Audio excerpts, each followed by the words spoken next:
Hardcore Wrestling Radio. In HWR, we may not drop a lot of pipe bombs, but we sure as hell drop a lot of F-bombs. So don't say you weren't warned. Welcome to a special edition of Hardcore Wrestling Radio. This is MVP, known as Will. And today's program, we have HWR Fan Day, where some of you gave us questions and some of you were very scared. But, I mean, the questions don't reflect you. It's reflect on what we think about it. We'll say that first segment, but we got a few people here to introduce you to. So, of course, he is the man known on Spreaker.com/HWR show.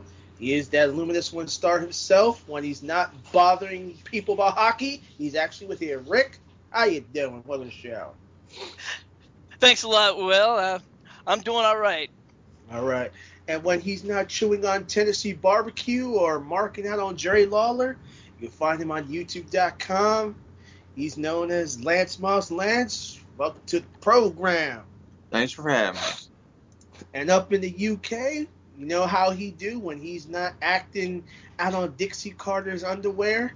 He's being that son of a bitch himself, and he's very opinionated. Andy, welcome to HWR. Thank you, Will, and hello to all the listeners and those of you that can't afford to listen. Don't borrow somebody else's CD. Or Wi-Fi router, for that matter. And, of course, he is the other half of the It's to Get Brethren and the other half of the Tag Team Champions. He is New Orleans' finest when he's not on the Xbox. He's known as James. Welcome to the program. Oh, I die. Oh, wait, wrong show. What's up? Yes. We here at HWR would like to say the new Who's Line is very interesting. Now, before we kick it to the program, we got a couple things we'd like to get out the way first. Lance, we'll kick it off to you about a promoter. Why don't you go ahead and kick it off? Well, we had a I don't know how many people around that are listening to this know about the later parts of Memphis wrestling, but we had a guy named Corey Macklin. He recently, actually, just passed away in a car accident last night at 11:30, and I just wanted to have a moment of silence for him. Mm-hmm.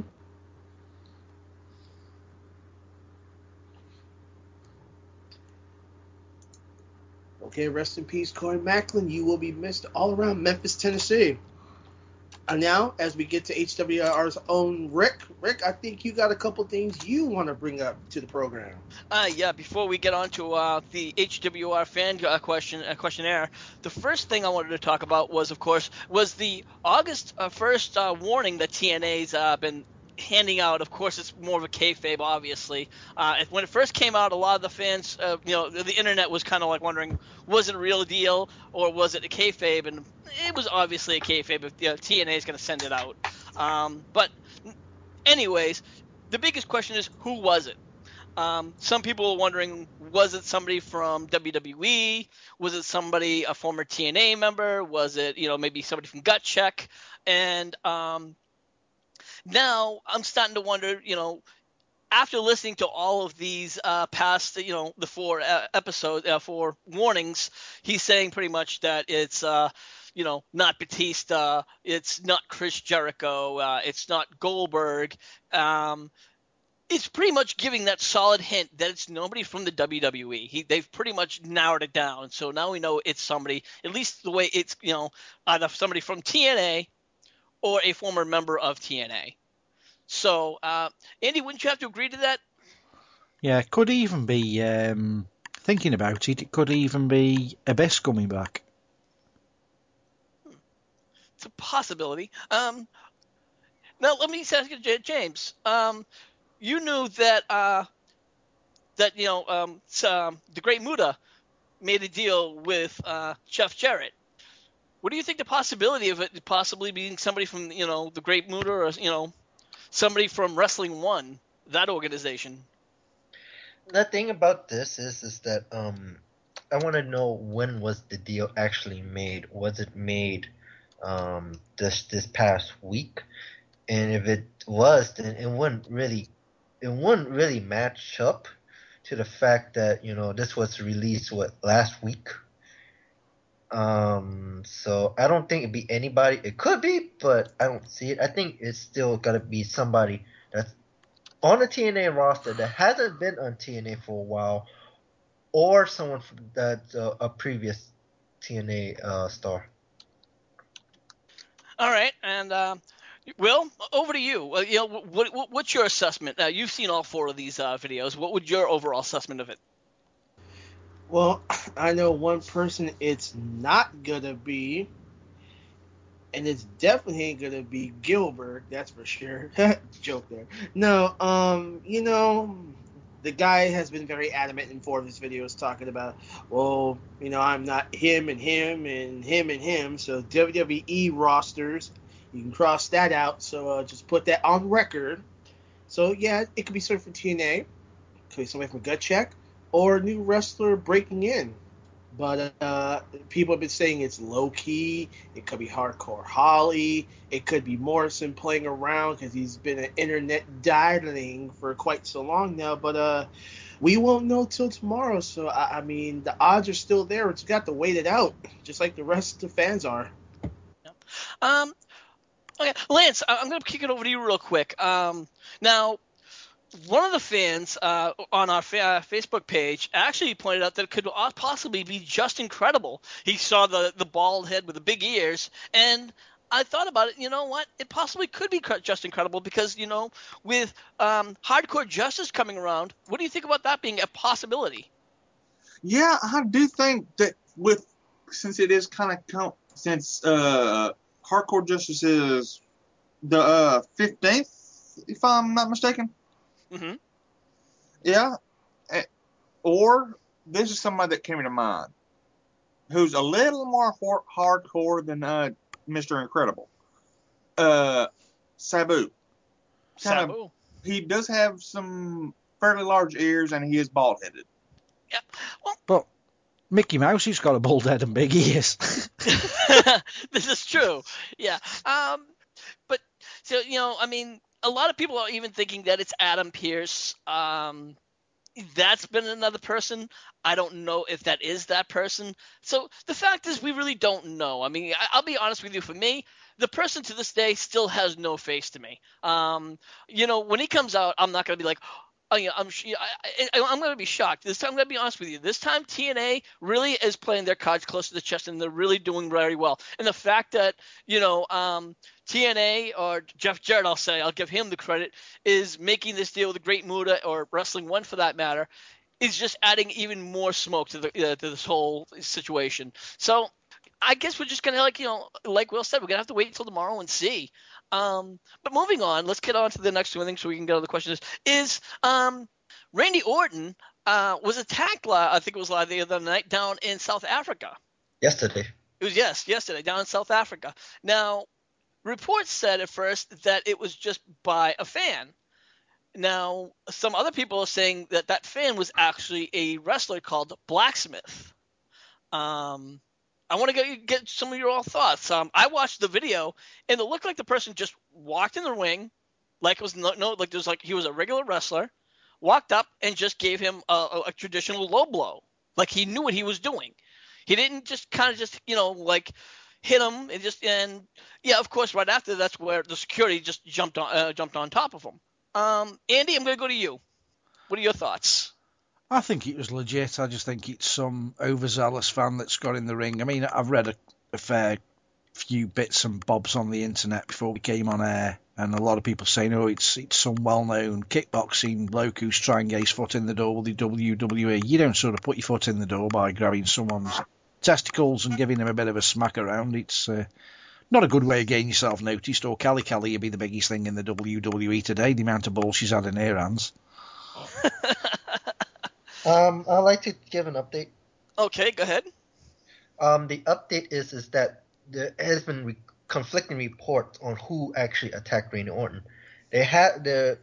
Some people thought it was the local wrestler there, but it's actually there's a news website in South Africa that's reporting that the name of the fan is TV show Sikipi. I don't know how to pronounce. I don't know how to pronounce it. I'll send it in the chat and somebody can pronounce it. And this person who claims he quit his job just to go to the event, he says he quit his job to go to the event in order to. He ended up with a black guy, and he said that I just don't like Randy Orton. This was the opportunity for me to get up there and make a name for myself. He was not arrested. No, he was not formally arrested, but given a 5-year ban from the casino resort where the WWE event was held. And Randy Orton can press charges should he want to. Should he want to, but it doesn't mean he will. Will, again, I'm going to kick it over to you. If something doesn't... what's your thoughts? What we have here is WWE going to South Africa. They're doing the world tours like normal. And you just got some random guy just attacking Orton, trying to make it seem like, oh, well, I got my shit on straight, and I'm just going him for no reason. Okay, it does not matter if you like Orton or not. Well, this does not excuse you to jump the barricade or did whatever you did, because I tried to watch the video, but I was interrupted a few times. But, it goes without saying that, okay, you want to make a name for yourself? Okay. But don't do it at somebody else's expense just because you hate someone. I mean, there are consequences. There's ramifications at the end of it. I mean, if you act like you got your shit on straight, okay. But to attack someone like that, So we'll leave it at that. The only other way of looking at it is, because it's the first time, I'm sure it's the first time that they've ever actually been to South Africa, is it just a way that the WWE can guarantee that they'll get coverage on most of the South African news and secure their deal for next year's tour? Well, that was another thing. Is a lot of people think it was a publicity scandal, a publicity stunt. Here's another thing that a lot of people have not taken in consideration. This was supposed to be also a meet and greet thing where people were paying tickets to do a meet and greet with Randy Orton. After that attack, they did not do the meet and greet, so a lot of people were angry. A lot of people did not, and they did not get refunded. So now that you have that information, Lance, what do you think about that? Do you think that maybe this was some kind of publicity stunt or maybe some kind of a way to get out of the meet and greet? Do you think something's up? Something doesn't smell right in the water? I think this is a complete and utter work.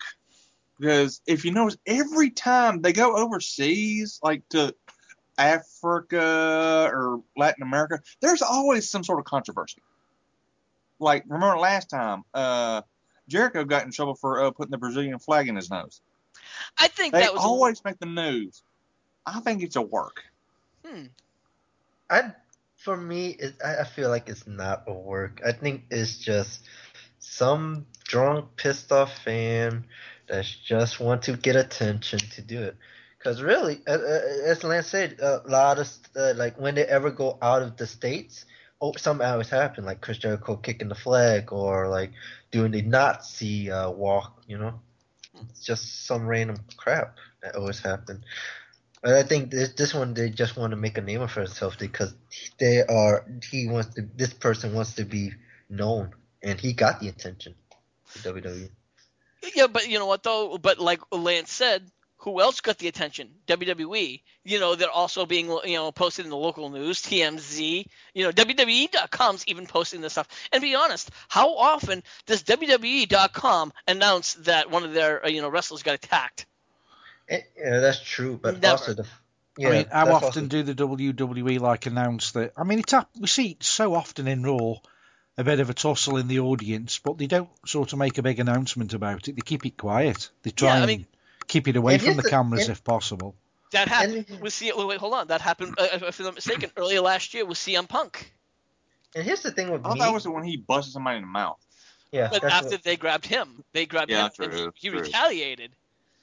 And same thing. Somebody attacked Randy Orton, and Randy Orton retaliated. And as I said, for me, I don't think they want to get out the meet and greet. I think they wanted to do it, but this was a freak minor accident, that they had to for safety reasons. No. Well, you know what? I think we've covered this subject, and I think we all have our differences of opinion. Some people think it's work. Some people think it's a freak. Some people think it's some guy who's just drunk guy showing up. And, we'll never find out. That's the honest truth. Yeah. Until, maybe we see this guy showing up on Raw. If we do, then we'll know the truth comes out, you know.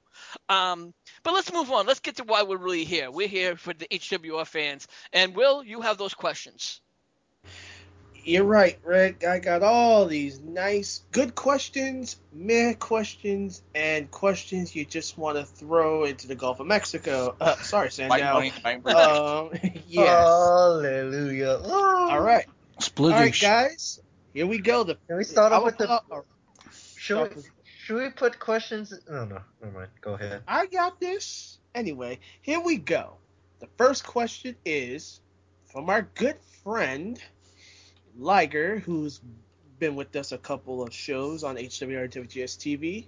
Fellas, why does the WWE change their finishers often? Now, we noticed a lot of wrestlers change their finishers because I guess their previous ones hasn't worked out. So, why their finishers changes often? Let's kick it off to Rick. Rick. Are you talking about their finishers or their finishing the names of the finishers? No, just changing them all together. Well, again, I think it's just that. I think sometimes some finishers don't sell that well, aren't marketable. You know, so if you let's look at Wade Barrett for a moment.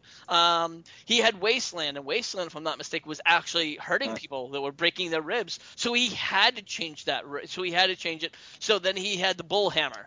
And that was a little bit better. And then at first the Bullhammer wasn't just, it was like he had them like he had them in like some kind of a hug. He'd spin them and spin them back, and it didn't look right. So he had to like readjust it to just, you know, walk into a flying elbow. So it makes sense. Then you have to tweak moves. And that's just my thoughts. All right, James, go ahead. Kick it to you. For me, I think the reason why people would change finishers is because of their character. You know, there's been like, you know, certain people that like, you know, that had to make a finisher to be with their character. Also, is that what Rick said is that sometimes the move could go wrong and they have to go to a different finisher. If it's starting to like for precautionary measures, if they like do something to where it gets people concussions, broken ribs, then they may have to change it. All right, let's kick it up to Lance. You're on. Well, it's kind of like Rick said. Like either it's just don't look right, or just like that's them, that finishing up a match is just not believable, or people are getting hurt. Long story short. And last, Andy. I think the reason is because WWE don't really have finishers anymore, to be honest. I mean, a finisher is what the word says, finish it. When people used to do their finishing move, it was end of the match. So by them changing the finishing moves now, you don't know if someone does an F5, for example. John Cena does his F5. That's not really officially his finishing move now, because he hasn't really finished anybody with an F5 for at least a year. So they can keep you in suspense. So I think really the term finisher is the problem. Wrestlers don't have finishers anymore, and they haven't done for quite some time. They don't mean nothing. Finishers don't mean nothing in wrestling anymore, which is a shame. And I'm going to agree with everybody here. I mean, like James said, I mean, if it doesn't match what they're looking for, if it doesn't match their gimmick, then it's not going to sell so well. I mean, we can talk about finishers all day, but we don't have time for that. But everybody has made a legitimate argument, so right on, fellas. And the next question I'm going to put out this lottery is from our good friend Bill from Philadelphia. Me and James know him. So, guys, this is a bold one, but why did Cena and Ryback have yet again another tables match? I mean, we talked about these rubber matches and everything, and every other dark match for the last couple months, it's always been Cena and Ryback at a tables match. So the question is, why another tables match between Cena and Ryback? Let's kick it up to Lance. I have no idea. I'm just being honest. I have no idea. Well, it seems like WWE Creative is fucking up somewhere. See, Since James was laughing, we'll kick it to him. I wasn't even laughing. I wasn't even saying anything. All right. Well, what do you think? Why did WWE put Cena and Ryback in yet another tables match, despite the fact? This is it really pisses me off. Really, is that every house like I've seen for like last few times, every house show, Cena Ryback tables match, Cena Ryback tables match. I just don't know. I think it's just a way to promote Ryback, this person that wants to beat people up, and he can't really beat Cena, and the only way he could do it is through a table. I just don't know. I guess repetition over pain doesn't have quite the effect, doesn't it? All right, Andy, we're on you. Why another tables match with Vince's Kiss Boy versus RVD's Clothes Stealer? My honest opinion is it's the only match he can actually carry off, because he puffs and blows like a 65-year-old prostitute when he's in the ring. He's just got no staying power, so anything they can get him to do outside the ring that doesn't involve any wrestling skills, just be a complete bully, then the WWE go with. I think they've realised that bloke blows and puffs more than Kelly, to be honest. Watch him in the ring. He's hyperventilating after about the first 8 minutes of a match. Yeah, all that hype, but no toothbrush. And Rick, you're last off on this. Well, I'm going to go in a different direction, although I can't say I can't disagree with Andy to a point. But I think with house shows, it's a little bit different, because house shows, at the end of the day, don't count for anything. Fans want to see it, if, they want to see those table matches up close and personal. That's the honest truth. Like it or not, like it or dislike it. So if you're in Boston, or if you're in Philly, or if you're down in Oregon or wherever, they want to see that table match. Yeah, sure, you get to see a table match, but I mean, we can all agree there's one thing of seeing a match on television, but there's a difference between seeing a match live. Yeah. And if you have never seen a match live, well, then you know what, you're missing out. Simple as that. Pure and simple. And I think that's why they have those. When you have tables matches over and over and over again on TV, yeah, it gets a little bit repetitive. So, as far as the rubber match, again, with Cena and Ryback, yeah, it kind of did get a little repetitive when they had the table match again. But it had to do with their feud, and I guess it was just ending their feud, and they were ending it on a note with a tables match. That's the only thing that it can make sense to me. Again, though, it's the WWE doing the same old shit time after time after time. Because how many times, and if you're a wrestling fan and you don't understand what I'm going to say now, you shouldn't really be watching wrestling. But I can guarantee it doesn't matter who it is. If John Cena is the world champion and he's fighting somebody and they say it's a non-title match, John Cena's going to lose. That's why it's a no-title match. Same with the Divas. The Divas World Champion lost, but it was a non-championship match. The title holder is going to lose when they say it's a non-title match. Then how come Cena won last night? Or Monday. Yeah, I don't know how to answer that one. I think I'm going with Rick. It must have been that good a match. I can't even remember it, to be honest. I think what Rick said is true. I think they wanted to end this feud, and I have to agree. This is the way to end the feud. Are the WWE though tempting to come back to a bit of hardcore and testing it out on the fans to see if they want it brought back? That could be another reason why. Well, I guess repetition and pain go together, and they're burying poor Ryback the way they're doing, and Vince is doing a good job of it, but we'll leave that to another show. All right, another question pulling out for the feud is our good friend Lou from Stockton, California, and he asked, do you see Eva Marie as a good potential as a diva in the ring, and is there a chance for her to be a future Divas champion? James, we'll go to you. Eva Marie. You started with me, I know why. But anyway, I don't see it. I think she's gonna be like Oksana.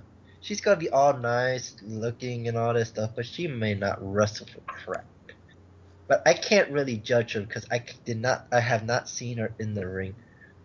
But for my honest opinion, I think she's gonna be like Oksana, good looking, just can't wrestle.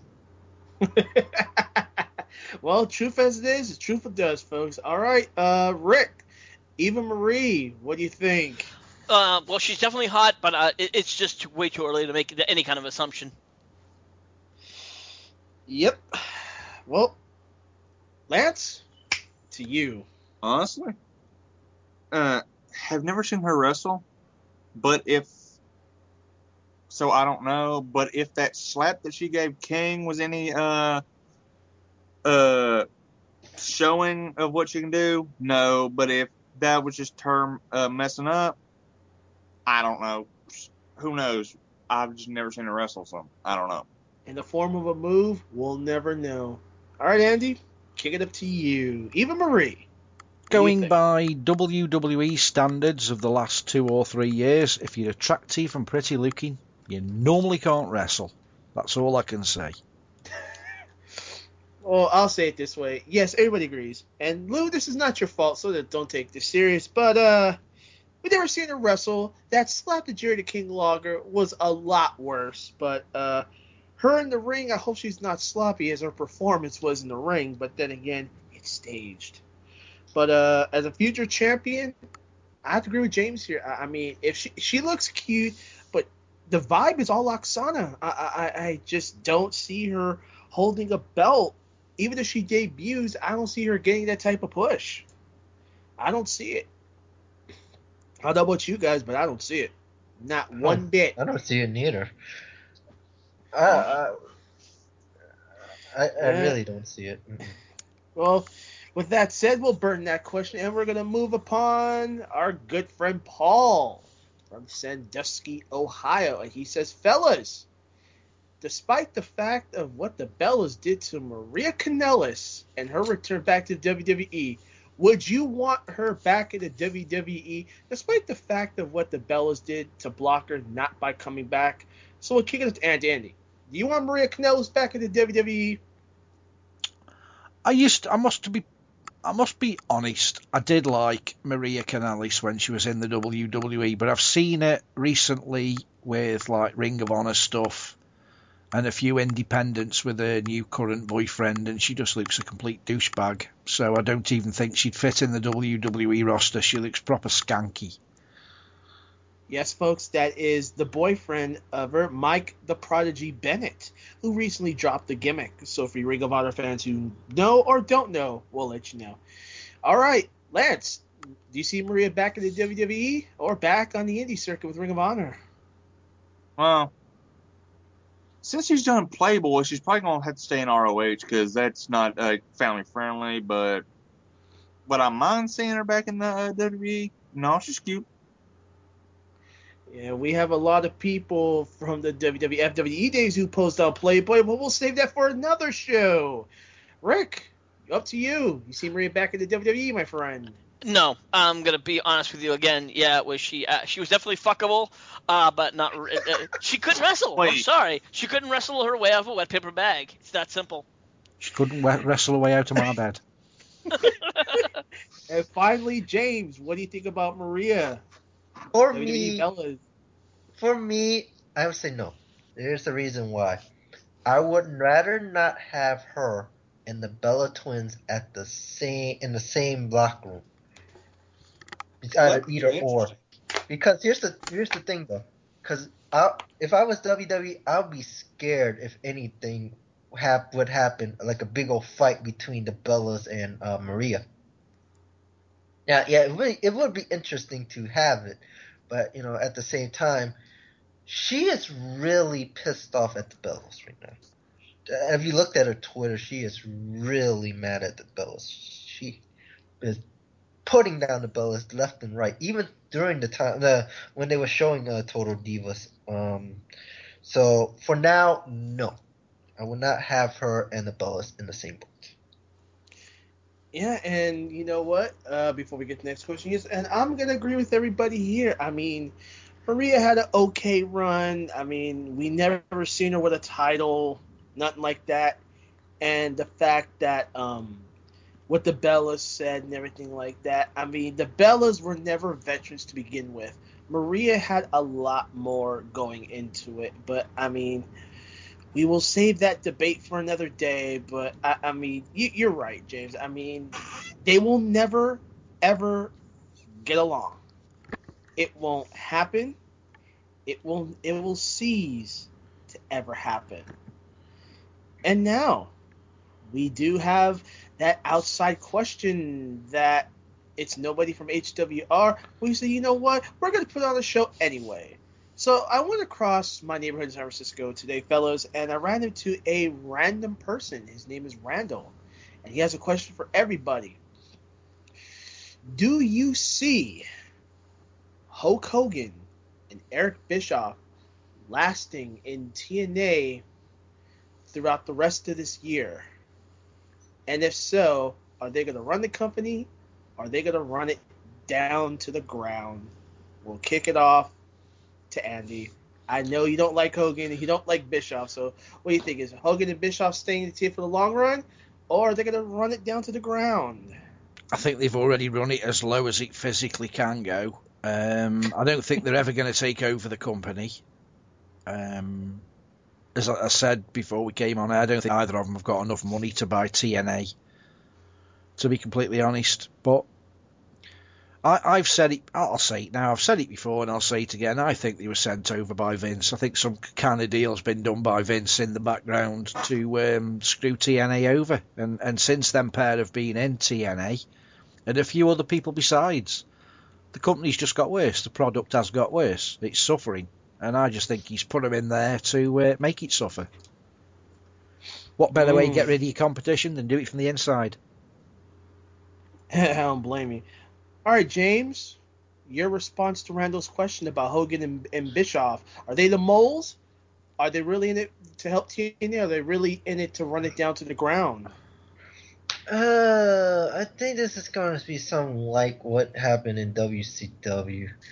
I mean, the fact of the matter is, I still see him in TNA, but there's just there to really run it to the ground because I don't really see TNA lasting that long. Should they still be in the company, you know? Okay. Lance, what do you think about Randall's question? Hogan and Bischoff, are they TNA positive or TNA negative in the long run? They're hurting the hell out of it, but they're going to stay there because Hogan's getting his ego stroked by Dixie Carter. You ain't lying. He's getting a lot of other things stroked by Dixie, too. Well, I wasn't going there, but yeah. Bastard.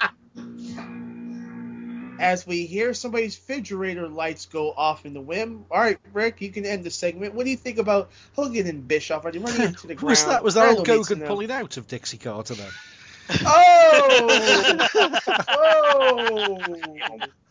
Oh!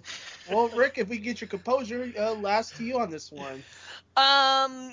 Unfortunately, he's been with TNA for 3 years, and we haven't seen the ratings do that much better.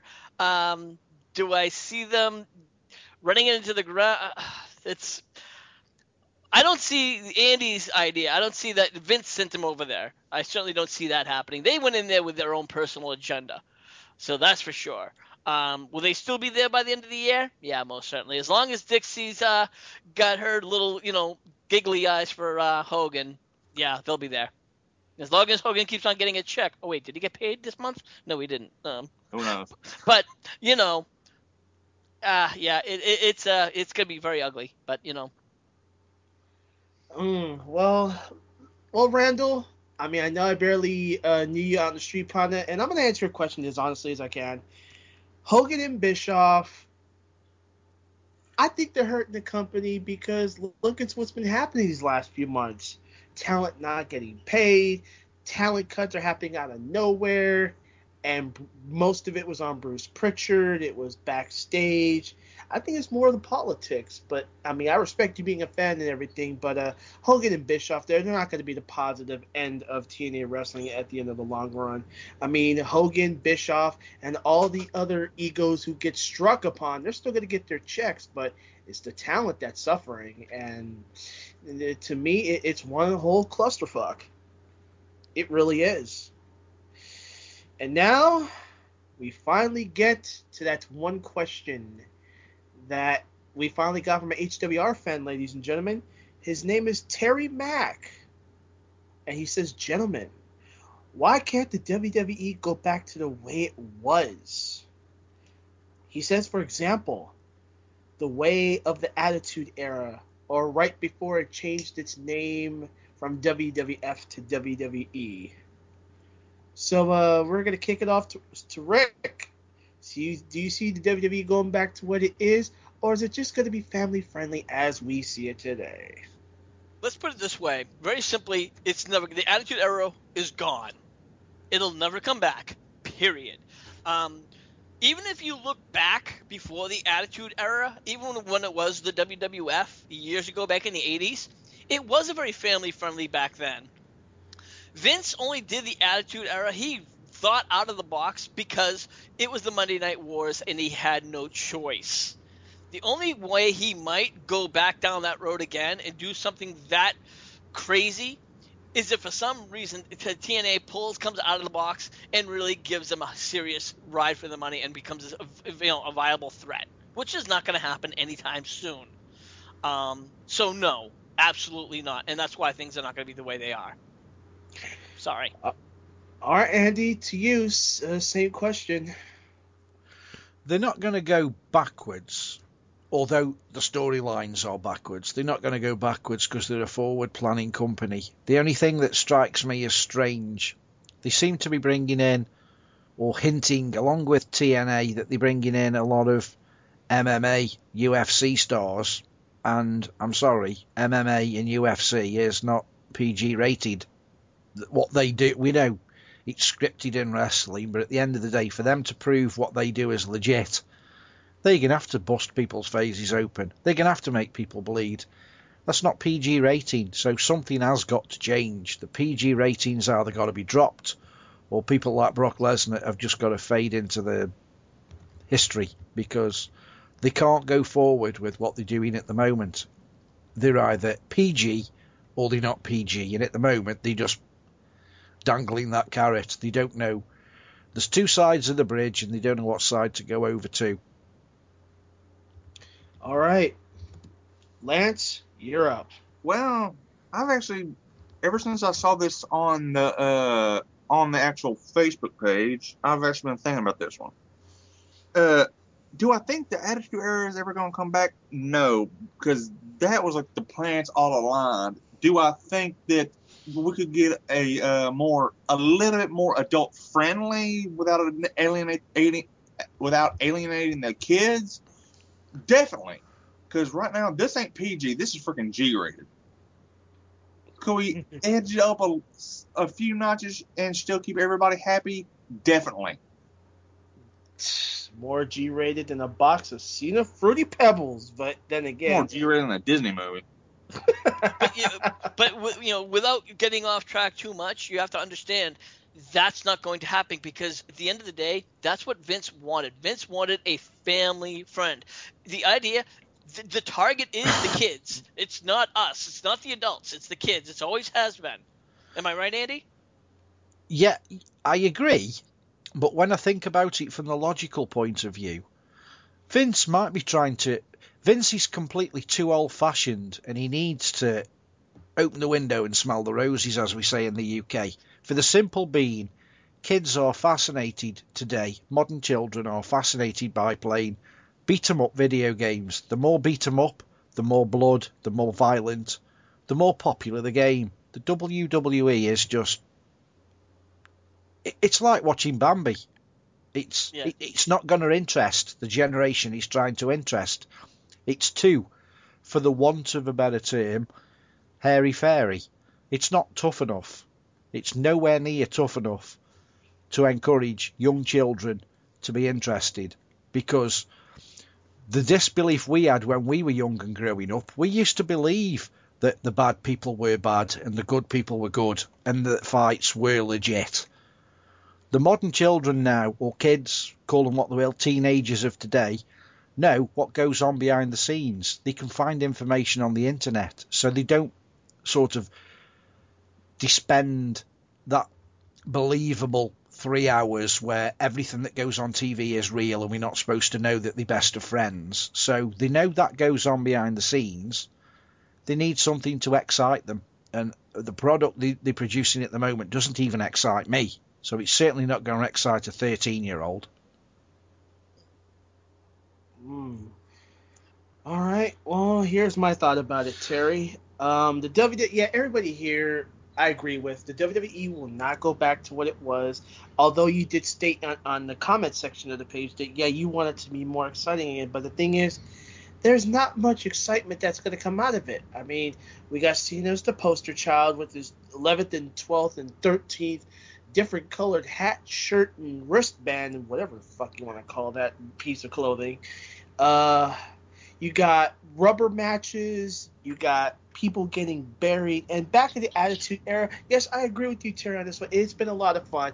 But like Rick stated, Vince wanted to be more family friendly, out to the kids. It's not about us adults who are older than 21. It's more for the kids. I mean, often we'll see blood, but it was Vince's vision, long time when. But I mean, I agree. Again, it should be exciting, but the way the direction is going right now, unfortunately, it's not going to go that way. But thank you for your question, though, Terry. I can't say a word. Oh wait, I'm sorry, James. Did we forget you already? I'm sorry, James. You skipped over me, man. Well, you were on Skype. Anyway, go ahead. Your response to Terry's question about WWE going back to the way it was, aka Attitude Era, before it changed its name. It's basically what Rick said. It's like, this is Vince's vision, but also is the fact is that it's all about the money. Obviously, because here's the thing: WWE, and if you go back to the Attitude Era, they won't have all this sponsors by all these different companies. And if they do it like friendly, then they can get all these sponsors. Can get any sponsor they want, Fruity Pebbles, Toys R Us, or whatever, and get all the advertising, get all the money. It's more of a business deal. That's all I'm gonna say. Business over pleasure is sometimes the business and sometimes it's not. All right, gentlemen, the next question is from that other random person I found on the street. And his name is Jameson. And he asked, why, oh why, is Fandango a jobber as we speak? Well, Jameson, I think I'll start this one off first. If you seen that goofy ass commercial that he did on YouTube for August's WWE magazine, spelling his name like he's been hurling a bunch of pixie sticks, I don't know what to say. Spelling F-A, you can finish the rest. I don't know. I don't even think he could spell better than a spelling bee. But to answer your question, Fandango only got one semi-push, and then he's been down the ladder. I don't know what's going on. I mean, I know he switched his finisher months ago. I know he's been trying to get well with the fans, but as of late, he hasn't really done shit but dance with Summer Rae and maybe tapped her in behind the locker room or something. But other than that, he hasn't really done shit. I mean, will he get a chance for a title run? I don't know. As of right now, yes, he's jobbing. Why? Maybe they don't got something for him. So, I don't know. Let's kick it up to Lance. Fandango, is he a good jobber? Or what do you see for Fandango in this upcoming year for him? The unemployment line. Well, that's very awesome of you. Well, okay. you asked. Well, you want to clarify? What do you clarify unemployment? Like you don't see him in the WWE long. I mean, you think he's going to job all his way till he gets released? I see the character going fast because that character, Johnny Curtis or whatever. Did I get his name right? His real name. Yeah. To get that gimmick, he pissed somebody off. I wonder who he did piss off. Yes, you're right, Lance. we'll further investigate this and maybe put this on another show. All right, Rick, we're kicking up to you. What do you think about Fandango so far? Jobber status or out the door out of WWE? Well, if I had my way, I think he'd be probably out the door. But I mean, he's definitely at jobber status right now. Let's face it. You know, the guy, when he gets in the ring, what does he do? He kicks. That's it. He kicks, punches. He does that leg drop, and that's it. What has he done? Nothing. He has no wrestling moves. People slate the hell out of John Cena for having 5 or 6 wrestling moves. And John Cena has those moves. How many moves does this guy have? Wrestling moves. And I'm not talking kicks. Wrestling moves. 0. Kick, punch, leg drop, that's about 3. Yeah, exactly. He doesn't even have a wrestling move. He can't wrestle. Which I'll give him that. He does do a pretty nice leg drop, but that's about it. Yeah, but a leg drop. Who can't do a fucking leg drop? I can do a fucking leg drop, but I don't even fucking wrestle. Brother. Hogan. Yeah. A one-legged man in an horse-kicking contest can do a leg drop. Exactly. So he takes one leg. I'm sorry, the man has no skill. Just because the man can get in, and yeah, I'll give him credit where credit's due. He's actually good at shooting a promo. That's it. And yeah, he's got a really fucking hot blonde next to him, you know, with some nice set of tits. But that's it. I'm done. Seems like Andy was too eager to get in. So Andy, why don't you go ahead and tell us what are your thoughts about Fandango right now? I can see Fandango still being in the WWE within the next 12 months, but I can see a bit of a similarity here in their names. Fandango is going to be the new Santino. Shit. I can see them being a tag team. I really can. I think they're going to make a tag team of him and Santino. The Cobra. Oh, brother. All right, James. All right, James. Wrap this one up. Can you just imagine both of them in the ring, muscling up like Hulk Hogan? Like you've got yes, no, Daniel Bryan and Kane. You're going to have Santino. And then the other corner, Fandango. And the crowd are going to be doing it as well. I can see it, and it'll sell. Santino, Fandango. It's just going to sell. The crowd are that naive. They're just going to buy into it. And the sad thing is, Santino can actually wrestle. Correct. Yeah. I mean, they ruined Santino's career the moment he was called Santina. And the guy has just been a jobber for the rest of his career, but I'd love to hear an interview with the guy, because he's either happy just getting a paycheck and he's not really on the injury list because he doesn't have matches enough to get injured. He's ridiculed. He's obviously happy with his paycheck. And Santino's the same. He's just a person who comes down, gets his name out there with the crowd. The crowd are singing the completely wrong song, and I wish the WWE would play the right tune, or the crowd would learn the right tune, because it's not the fucking Santino song. That's Bewitched. Sounds like it's Bewitched. I know. Genie. Yeah, I love Genie. Check it out. I Love Genie on YouTube. That's the song you're singing. That's not the song they play for Santino. Get your lyrics. You mean Fandango? Yeah, that's it. Get it right. Cool. Anyway, James, go ahead and wrap this one up. What's the question again? Where do you see Fandango as of now? Jobbing until he gets a decent push, or do you see him out of the company? I see him jobbing until he gets some random decent push. It's gonna be like Zack Ryder, basically. Another name we forgot to mention. It's gonna be like Zack Ryder. He's gonna be a jobber, then have this random push, even maybe with the United States title, and then he's just gonna job again. That's all I see. Well, I guess that one was out the blue. So, I think we got some time for a few more. We're gonna go back to some not repeat questions, but we have more questions. We have more than one from our fans here at HWR, because they like to help us out. So we're gonna go to another interesting question, in which I know we haven't really talked about it, but we're gonna go back to Liger. His secondary question, folks, is: why aren't most of the WWE titles defended as often as they should? We're going to kick it off to Andy. What do you think? Lately, some of the titles have not been defended. Well, I've seen that, so I have to agree with Liger on this one. What do you think? I think there's too much emphasis on the heavyweight and world championship matches, and things like intercontinentals and stuff like that. Tag teams are just not challenged enough because they're overshadowed by the big match. I personally think they should at least once a week have a title match on Raw, and only on a pay-per-view should they have a heavyweight title match. I don't think an heavyweight title match should be given away on TV.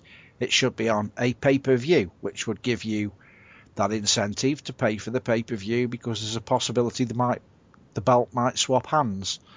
Seeing the belt swap hands as often as it does on Raw is not a good thing for the title belt.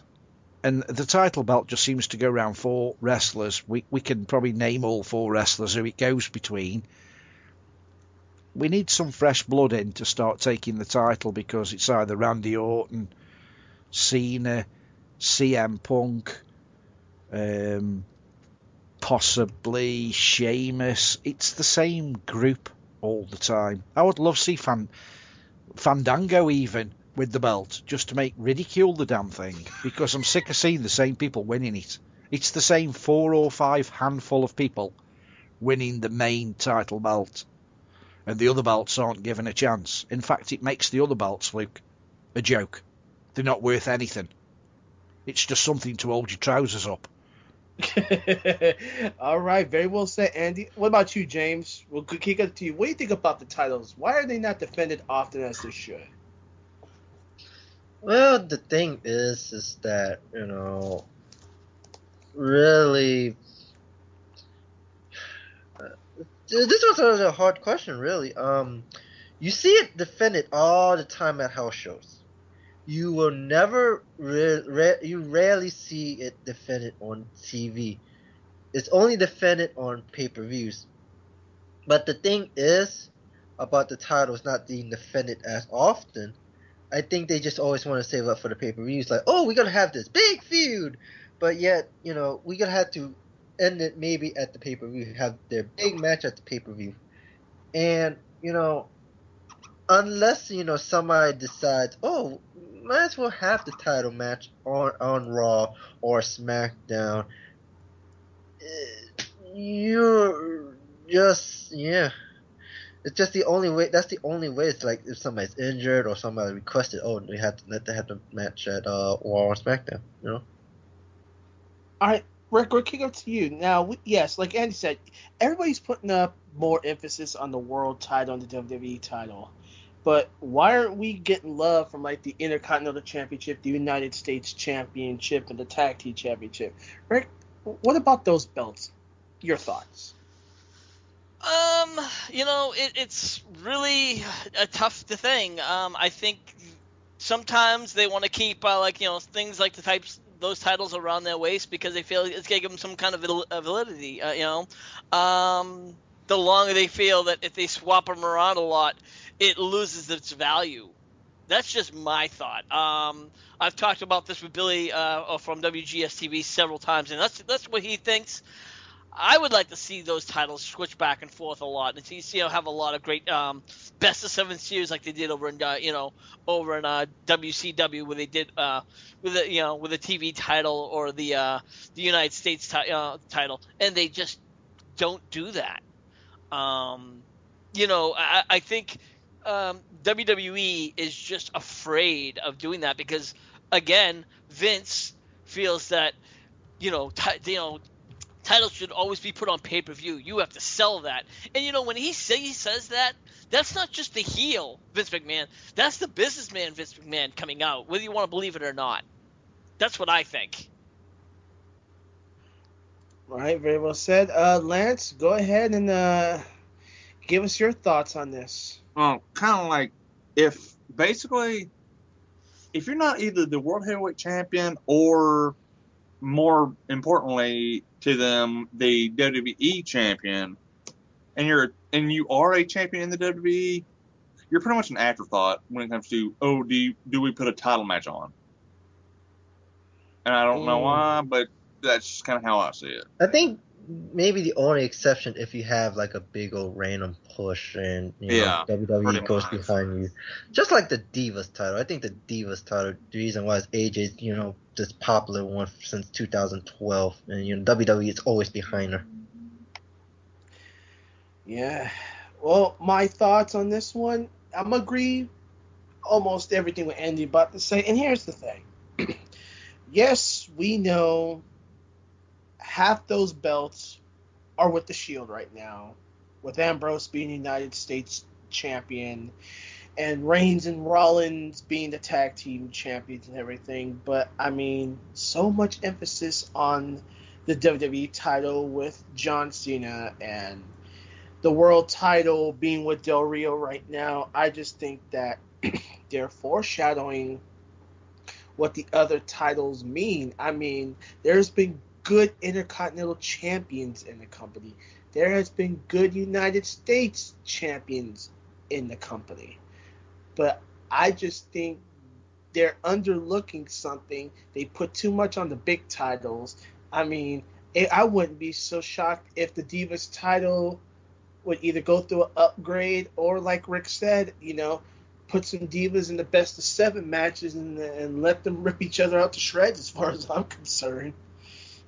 But make the titles, at least the U.S. and the Intercontinental Championship, more out there. Put some type of news out there. I mean, I understand the fact of how important the title is, but this is just too much. Yeah, and actually, if I may interject real quick, Michael Dixon is actually talking about this. He wrote on one of the pages while we were talking about our live questions, and he said it's something very similar. And he would say he would like to see a tag team tournament with teams would be truly chosen at random, because if you notice, for a lot of time all over the WWE, this heels and faces always all the time. If you notice, even when we see stuff like the King of the Ring, we see that happen. And he would like to see that, a random, like just teams made up of totally random for the tag, for a tournament. Wouldn't you guys agree that would be a good idea? It would be a good idea, but unfortunately Vince doesn't like tournaments. Yeah, and he also doesn't like faces and heels always going against each other often, although we are seeing a little bit of that now lately. So. Well, in my opinion, what was the guy's name again, Rick? His name was Michael Dixon. All right, Michael Dixon. I like your question, but just like Lance says, Vince don't like tournaments. He likes his things his way or the highway. And I mean, the last thing we had that was relevant or somewhat relevant, wasn't the King of the Ring actually an interesting event? But other than that, I don't see Vince ever liking tournaments unless it's going to help him either benefit his ego or boost up the ratings. But I don't see this progressing as it should. I just don't see it. I don't think it will boost his ego, but yeah, for ratings. And for ratings, he's not going to do random stuff, or at least legitimately random. He's not going to say, okay, let's put all these names in a box and let's spin them. He's going to say, I want you and you and you. He's going to pick them as a way it's going to seem to make things make sense where it's going to pop. It's just no such thing as random in the WWE. It's gone. That'll never happen. Anything can happen in the WWE as long as Vince McMahon says it's okay. Yep. Exactly. The only random thing is who's gonna be what number in the Royal Rumble. That's it. Yeah, that's the only thing legitimate with him. It's the Royal Rumble. Well, Andy, I guess you can answer this one. Here we go. To me, the Royal Rumble is the worst pay-per-view on the card. I really do not like the Royal Rumble. And when it comes, as I've said before, the title belts, they're just not giving any of the title belts apart from the World Championship anything like the coverage and exposure they deserve. The belts aren't worth shit. They really aren't. They aren't worth diddly squat.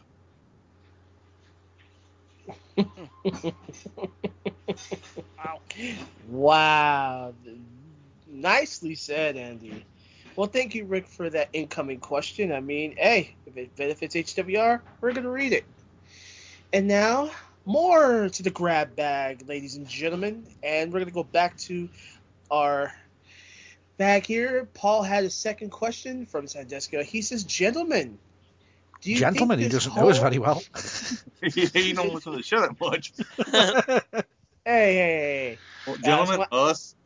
We gentle? Really? Men? Yes, you guys caught my bluff. Good job. You guys got good ears. Okay, back to business. Paul wanted to know, do you think this whole Damian Sandow Cody Rhodes feud could be a ruse? As in, is it staged? Is it, is this just to have Rhodes get over, or are they playing the fans? What do you think? We'll kick it up to James. What do you think about this road with Sandow and Cody Rhodes? I think really this is going to help both competitors, because really, when has Cody Rhodes ever had a big push like this in a way? And also with Sandow ever, since his debut, when he have like some legitimate push. I mean, when they were Team Road Scotch, yeah, I could have seen them maybe with the tag titles, but they decided to be with decided to keep the titles with Team Hell No. And really, these two is just really help boosting careers. But I think this is gonna be more benefiting Sandow, because Cody Rhodes is the veteran. Sandow is basically like maybe a year, if I remember correctly. And really, I think this could last a while, but I think this is gonna be more on Sandow's terms. Okay. All right, Rick, what do you think about this Sandow Rhodes feud? Well, I don't know about the ruse thing, or I'm just gonna go and put it like this: as to who is this gonna really help? Well, you know what? We've seen this with all tag teams. One person's gonna go up from this, and one person's gonna go down. That's the way I see it. Who's really gonna help? Well, let's face it. Sandow's got the money in the bank, so that's gonna be the kind of obvious. Unless if they kind of put some unprecedented match where the Money in the Bank match or some contract is on the line, which I don't foresee it, then I can see maybe it switching around to give Cody Rhodes some kind of a push. Because Cody Rhodes has really gotten a significant push, but it's not a ruse. It's definitely doing good at the moment for both of them, but where it's going to do for them, I right now I see Sandow getting the benefit because he's obviously number one contender, and Cody Rhodes unfortunately is still pretty much sitting with empty-handed. All right, let's kick it up to Lance. What do you think about this feud with Rhodes and Sandow? I actually think, from what I can see, they're kind of giving Cody a little bit more of a main streak, and kind of, oh, you screwed me, and he's getting after Sandow, and I think it's going to help Cody. Okay. Well, I guess Lance is little but to the point here. Very well said. The man of little words. And last, Andy, you're on. I think it's Cody Rhodes' last chance to prove himself as a WWE star, to be perfectly honest. I think if he doesn't do it this time, they're going to be giving it to Sandow. They've given him God knows how many chances and pushes, and he doesn't seem to be going anywhere with it whatsoever. So I think this is possibly giving him his final chance, and Sandow was given the chance too, to see which one of the two is going to shine. And I think Cody is going to end up going to somewhere like TNA, because I don't see him with the WWE given the choice within the next 12 months. He's just not proved himself. Well, I'm gonna agree with everybody's bit here on their take. Yeah, it's either Rhodes needs to step up or Sandow gets the better end of this. Rhodes is just gonna be jobbing for the rest of his career to come. But I agree with everybody here. Very, very valid points, gentlemen. Moving on down the line, and I thought I'm gonna label this one kind of the funniest question on the show. Our good friend Lou, back from Stockton, California, he writes as his second question. Who do you think will be the next poster boy of WWE after Cena leaves the company? Who do you think will be the next person to be the face of the WWE? Let's kick it off to Lance. Who do you see? Ryback. Oh, really? Do tell. Explain. He's that big, jacked up, steroid-looking sumbitch that Vince tends to like. Once again, Lance, short on words. Rick, who do you think will be the next poster boy after Cena leaves the company? You know, I'm gonna be honest with you. I don't think it's gonna be Ryback, because Ryback, yeah, just because he's big and strong and powerful, you know what, you gotta be a little bit more marketable, and I don't think Ryback is as marketable. I could see somebody like Daniel Bryan being a little bit more of the next face. He could definitely do it. It has to be somebody like that. The fans are behind him. He has the wrestling ability. He has the mic skills. Why not? He would definitely be my pick. I can't say CM Punk. Don't get me wrong. CM Punk definitely is the number 2 guy, but CM Punk, let's face it, he's pretty much just as much as old as Cena is. Unless if Cena left tomorrow, that's the only way I'd see CM Punk taking his spot. All right. Andy, you're on. Who do you think's going to be WWE's poster boy and not in front of a cereal box after Cena leaves the company? I don't really know, because everyone's going to be saying CM Punk, but CM Punk is the same sort of age as John Cena. Daniel Bryan, again, is round about that similar sort of age. Although I would put it on Daniel Bryan, I don't really know, because the younger guys, I don't see anybody young coming into the company that's anywhere close to being that sort of championship star quality. So it's going to be Daniel Bryan. But I think as soon as ever John Cena goes, CM Punk's not going to be far behind, and Daniel Bryan isn't going to be far behind them. So it's a tough one. I would put it on somebody like Randy Orton, because all the females I know that like wrestling thinks he's the nicest looking bloke in wrestling today. But again, he's the same sort of age group. I don't see any of the new young guys. They just haven't got the it. We've discussed it before. What is it? I don't know. If I knew, I'd bottle it and sell it by the barrel load. But nobody new in the WWE roster is giving me that he's going to be the next big thing. Nobody. All right, Rick, did you have something to say? Yeah, real quick. Daniel Bryan is right now 32, which is probably like 5 or 6 years younger than Cena, if I'm not mistaken. So he's just, Cena's 36. Yeah. So actually it's 4 years. So he's 4 years younger. So he's within the age bracket, a little bit younger. So it's, again, he would be I'd say you could call him like maybe an interim face boy, but I don't think he would be for the long term. So if Cena left, like, let's say, I say Cena's got maybe 5 more years left in him before he really, maybe even 6. Can I just say something that's going to spoil a lot of people's pay-per-view, the SummerSlam pay-per-view? Okay. While we're talking about our friend Daniel Bryan. Vince never gives the fans what they want. Daniel Bryan is being pushed that much by the WWE fans in this so-called SummerSlam pay-per-view.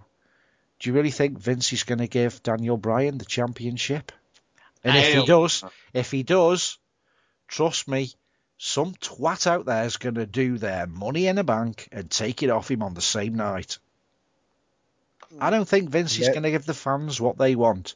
And if it will be, it'll be a switch on the same night. Double-crossed by Vince. Vince never gives the fans what they want. Ever. We should know that from years and years down the line. I want to see Daniel Bryan be the champion. He deserves to be the champion. I think personally, they've given him all these matches just to see how good he is and how well he copes, and he's coped really well. Every challenge they've given the guy, he's come out smelling the roses, and I think Vince is just going to stab him in the back. I really do. All right, James, wrap this one up. It's really hard because here's the thing about the competitors. Going to it, Randy Orton, CM Punk, John Cena, Daniel Bryan, all in their 30s. Cena's 36, Orton's 33, Punk's 34, Bryan's 32. If Cena leaves, I think they might give it to maybe either Punk or Orton for like the short term, but the reason why the short term because they're not gonna last that long. Same thing with Daniel Bryan, if they even give him that chance. Really, this is really a hard question because I would have said Ziggler, but he's like 33 himself. Yeah, he's 33, and I don't think he's at that level yet. As much as I do respect Ziggler, he would need at least 4 or 5 more years, and by then he would already be up to Cena's stage. I think if it's going to be anybody, to be honest with you, it's going to be somebody we don't know, and again, it's going to be somebody that is coming up, a young face that they're going to push, and they're going to push, and they're going to push. That's my last thought. Real quick thought. Sorry. That's right. Well, the only trouble is, if you look at like the independent scenes and stuff, there's no like 20 to 26-year-old wrestlers that are even quality wrestlers, or they'd be in the WWE now. So it scares me to think the next big thing is going to have probably 5 years before they're almost at retirement, because like most sports, when you hit 30, 35, you're normally ready for the knackers yard, unfortunately, and the WWE have got no one young lined up that's going to carry it for the next 10, because John Cena's been, the pretty boy for 10 years? There's nobody who's going to take that step from him that's going to run for 10 years, because they're too old to start off with. You need someone about 27. 26, 27, and there's no one that I know of that's 26 or 27 that's caught my eye yet. And that was the point I was trying to make. I don't think that you don't see someone like Dean Ambrose who's 27 can be the next person. That's a possibility. Not at all. I just don't see Dean Ambrose being in the WWE within the next 3 years. I think he's a 5-minute wonder. I really do. He still oozes immaturity and amateurish wrestling to me. He does not look a professional. He looks like a jobber who's getting a good push. He isn't getting any better in ring. He's the same as he was when he first came in the WWE. Watch Dean Ambrose's, or Mr. Moxley as he liked to be known, on the independent scene. He's the same guy. He's the same persona. He's the same wrestler. He hasn't improved. Good point, Andy. Very good point. My thoughts about the poster boy question from Lou. Yeah, everybody's made a good point here. I mean, I don't see anybody like Punk, Orton, Bryan, or Ziggler stepping up. And then they're in their mid-30s, and everybody's made a good point. Vince is going to do some hocus-pocus magic. He's going to find someone with adamant talent that's going to be under 30, and they're going to give him some substantial push to a point to where all the spotlight's going to be on him, get along with the crowd and everything else, and they mama. Everybody's made a valid point here, but like you guys stated, it's not going to be Punk. Once they push their 40s, I know they're not going to want to wrestle any further, They're going to take what they have, retire, Go off into the sunset somewhere. Yeah, I He's mean, made a valid point. people like CM Punk and Daniel Bryan, within the next 5 years, if they're still in wrestling, they're going to be cutting their contract down. Not as bad as The Undertaker, but probably half what they're doing now. So they're not going to They're put... going to be doing Shawn Michaels' schedule. Yeah, which is they're not going to be Somersault. doing a full schedule, and if that's the case, they're not going to be their top man if they're only seen as often as The Rock is. Exactly. All right, guys. A few more questions, and we'll be almost done. All right, we're going back to Philly's finest, Wild Bill. He says, guys, 2014's coming up. Who are your guesses or predictions on who is going to enter next year's Elimination Chamber? I'm not even gonna try to go there. That's like, that's just crazy to try to guess that. I mean, if it was like, who would be inducted in the Hall of Fame, maybe, but to be inducted into the chambers for a pay-per-view, that's a little bit. Even Vince or Shane or Stephanie or Triple 6 H months wouldn't out, know no that. way no you can do that. Yeah, I that's, mean, we know what happened last year. It was like 2 weeks before they hadn't got all the contestants, so yeah. Exactly. it's an impossible question. It'll change. This is an impossible question, really, because really, it's basically, unless you hype up the same people, this is impossible, even for me to answer. I'm sorry. This is not a possible question. What we can guarantee is one of those names that we've just mentioned: John Cena, CM Punk, Randy Orton, Sheamus. One of them four is definitely going to be in it. But apart from that, Unless they're injured or something. yeah, you're going to be peeing in a very big win to get them all correct. Well, okay, I understand. Well, see, I'll try to answer this question for Bill. Yeah, it's kind of early for this one, Bill. It is really early, but I'll say some of the younger talent under 30 will be in the chamber if they went singles comp. I see somebody in a tag team going singles in like Titus O'Neil. I could see Titus O'Neil in Elimination Chamber. I mean, he's a good singles competitor. I think, when the primetime players disband and Darren Young is on the future endeavors list, I see Titus O'Neil doing good. Hate to say this, but they're going to put Fandango in Elimination Chamber. As bad as that gimmick is, I see Fandango in it too. Maybe Dean Ambrose when he gets his shot away from the Shield. Maybe one of the Usos, one of the younger talents. But it is too early, but I'll put those names on there because I think they'll sell a good pay-per-view with those matches, but it is still kind of early. But Andy did state some other people have done one in the chamber, like Sheamus and Daniel Bryan, who also had their good runs in the chamber. I mean, don't get me wrong, but I think Titus O'Neil would be a good number one pick for a future Elimination Chamber. But for next year, I don't know. I don't see it right away. Not in the slightest, if I may add. All right, we're almost getting down to the wire, fellas. We're almost getting down to the wire here. Next, Liger's final question is, why doesn't the WWE bring back the Cruiserweight belt? Yes, we see a lot of stars under 220 pounds that wrestle like light heavyweights. But, Rick, we'll go to you first. I know you were sighing nowhere. You think you'll see the Cruiserweight belt back at the WWE, or is it gone forever?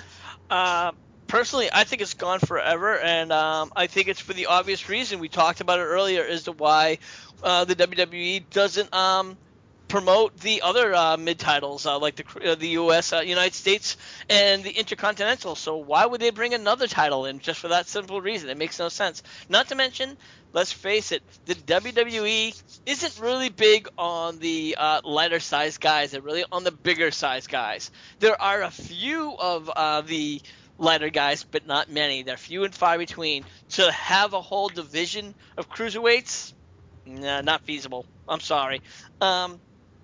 Unless if a few years down the road they just say, hey, let's create a whole new division, and when like Vince is like maybe say dead and buried, and somebody really decides to reopen it, maybe, but nah, no time soon.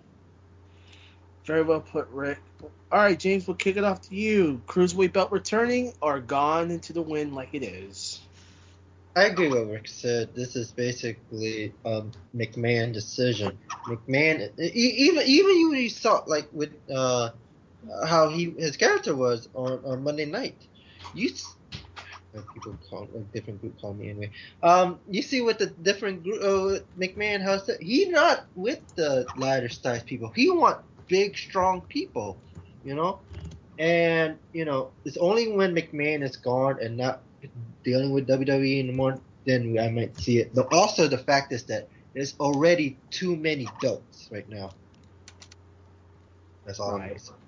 Yeah, and Rick did make a good point. I mean, Vince doesn't like the light heavyweights or those under 230 that can bring another belt into the mix. I mean, we were having too many belts already as it is, right? Next, let's shoot it off to Lance. What do you think, Like Lance? everybody's been saying, too many belts. Vince don't like little guys. Lance is 3 for 3 on short but sweet comments, isn't it? It's the truth, man. I mean, he don't like the little guys.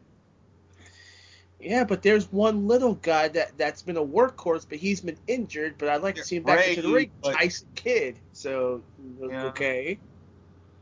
I think if that's gonna happen, we must. I'm surprised he just hasn't opened up, a midget, division. And Hornswoggle will be champion. Then we had a midget division. Yeah, back in the Attitude Era. Yeah, that was SmackDown. Attitude Era. Yeah, Attitude Era. This was back in. No, late when they were dealing with the network consultant guy, he's like the junior division or something like that. Yeah. Something like that. Yeah. All right, Andy, you got the last bids on this question.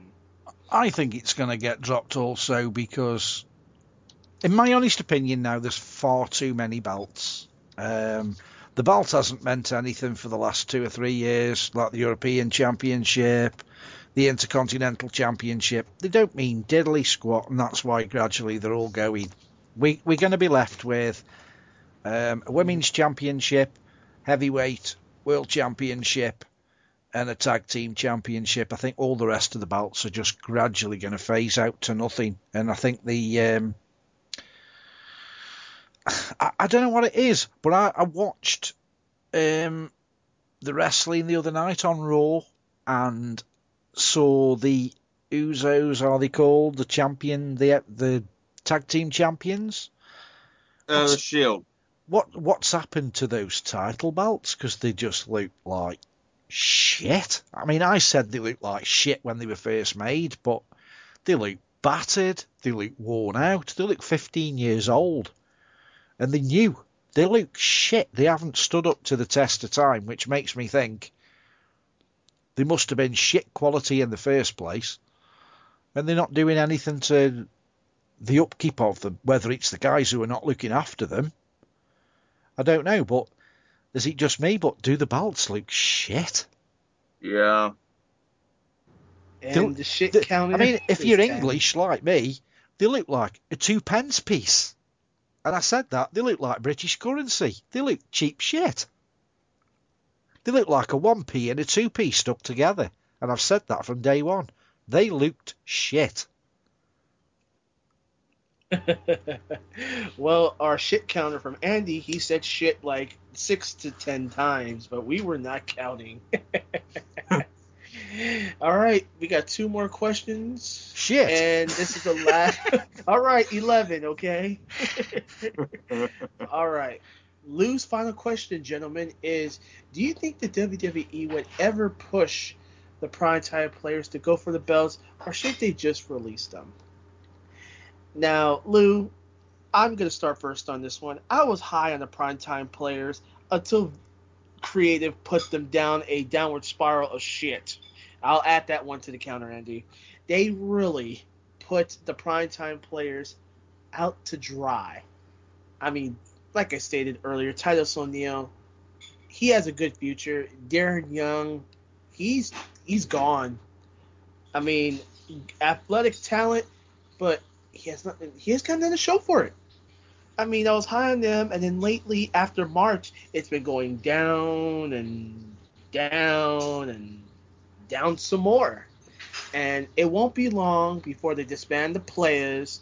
Darren Young will be released, and Titus O'Neil will go back to a singles career. James, what do you think? Primetime players, push them, release them, or have Titus stay in the company and Darren go bye-bye? Your thoughts? Split them up. That's all I'm gonna say. Split them up, because really, I think I hate to say this. I don't think it's true, but I think the reason why the primetime play, they had like maybe a good chance at a push, but the fact of the matter is with when they went with Abraham Washington, I think because of his little thing he said, I think that's why like WWE is like, let's forget about the push now. They got rid of him because he got small genitalia. Since Andy was eager to answer, we'll kick it up to Andy. They got rid of him because of his little thing. So there you go. Old Swoggle, you better be careful. Andy, your thoughts on the primetime players? I think it's about time they let them go. I think they've tried everything they can. I don't even think splitting them up is going to make any difference. I think they've given them a push. They don't seem to be working with the fans.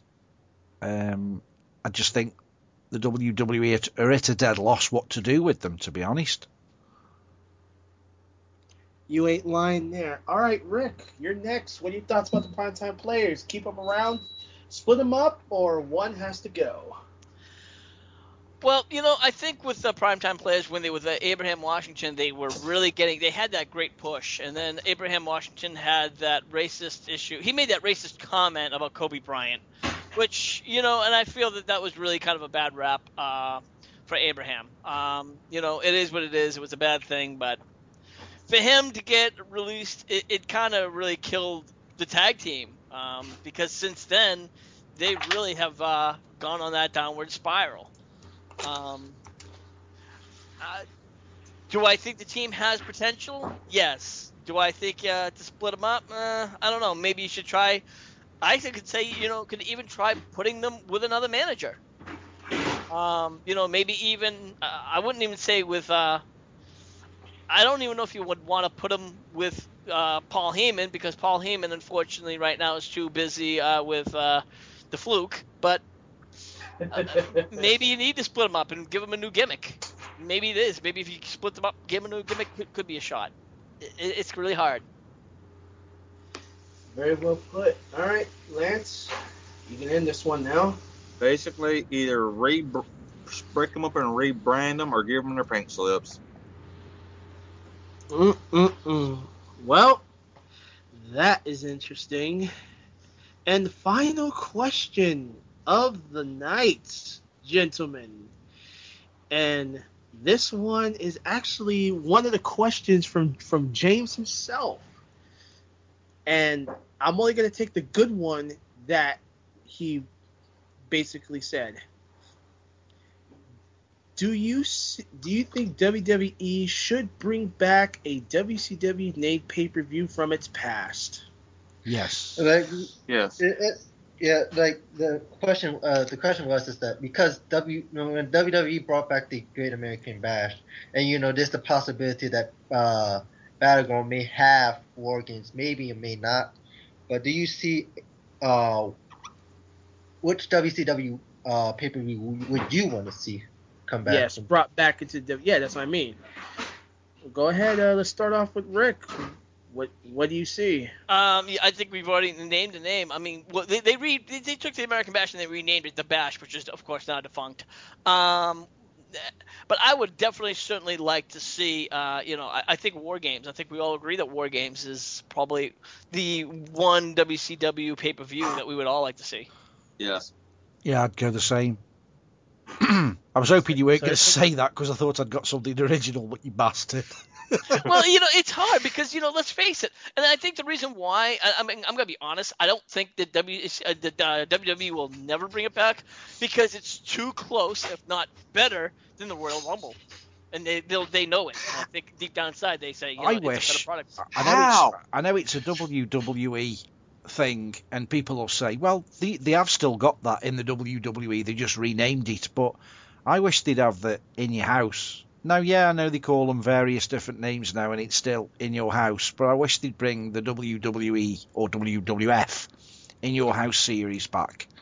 Now, don't jump on me by saying, well, all the other WWEs are basically in your house with new names. Yeah, I know that, but I wish they'd bring that title back to a pay-per-view and drop Money in the Bank, because to me, that doesn't warranty a pay-per-view on its own. That's a match, not a pay-per-view.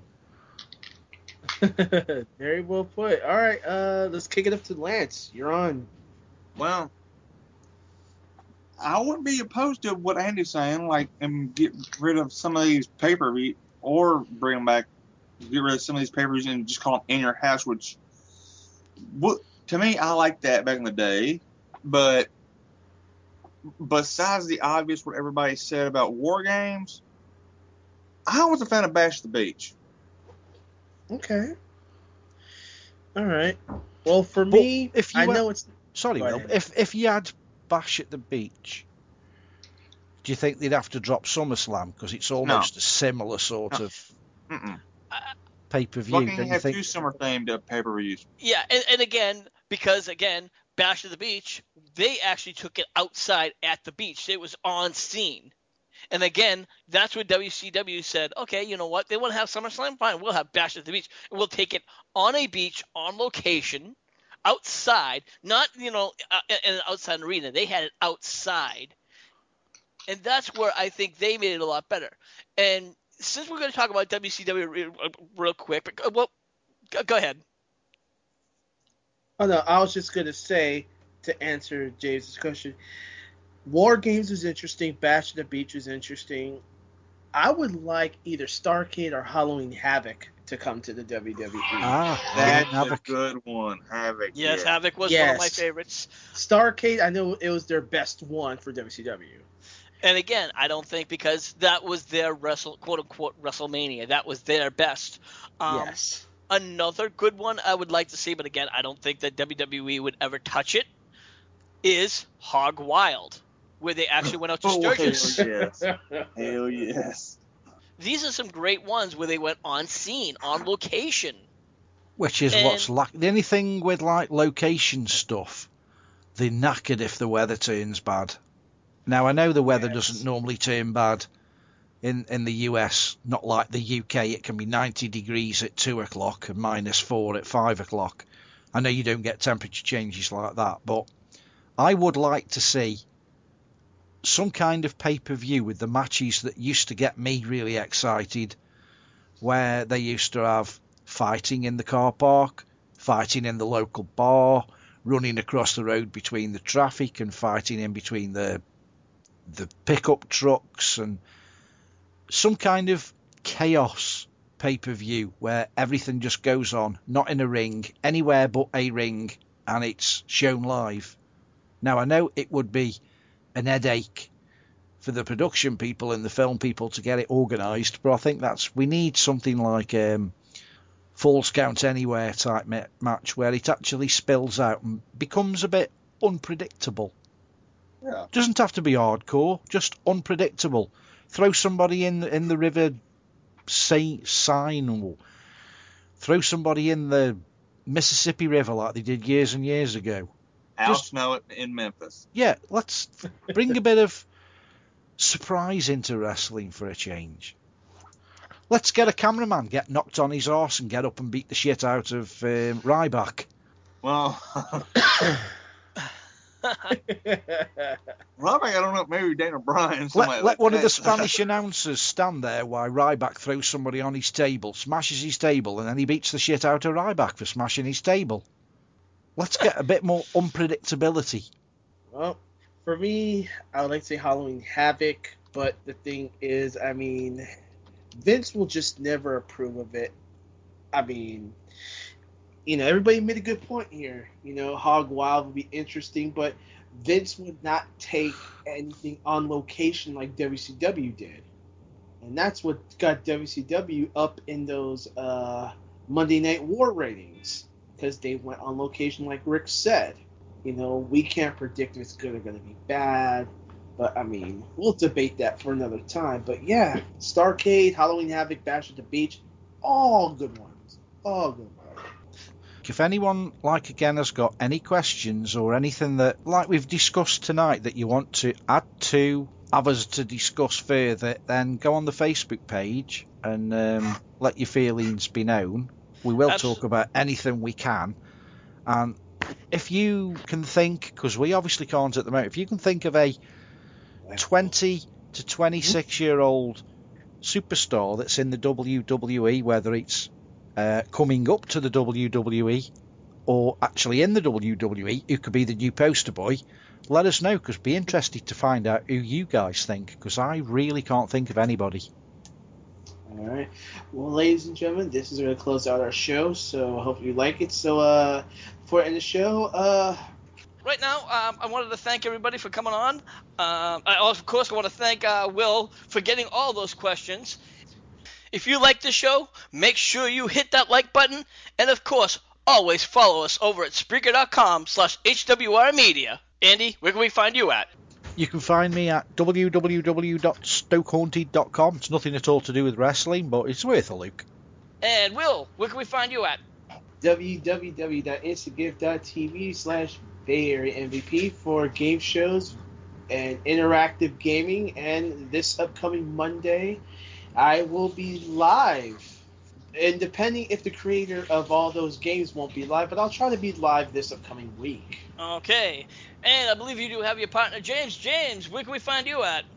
Instagift.tv/Fatboy504. That's if I'm live. And Lance, of course, thanks for coming on. Where can we find you over at Lance TV? Lance Moss TV on YouTube. That's YouTube.com/Lance Moss TV. I do album reviews, wrestling reviews, and NASCAR reviews, and whatever else pops into my head.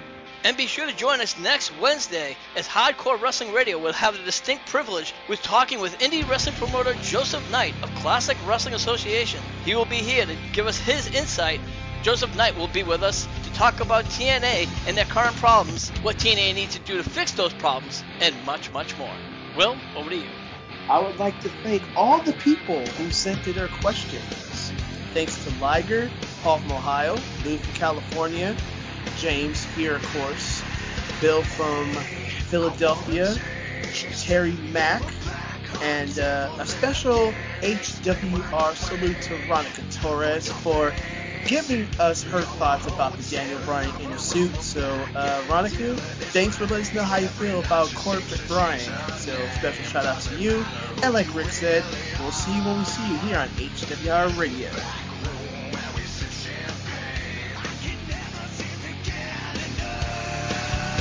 Thank you for listening to this edition of Hardcore Wrestling Radio. Be sure to follow us on our pages, Facebook.com/Hardcore Wrestling Radio and Spreaker.com/HWR Media, and also on YouTube.com/HWR Show. Until the next time, this is Rick Starr saying, see you when we see you.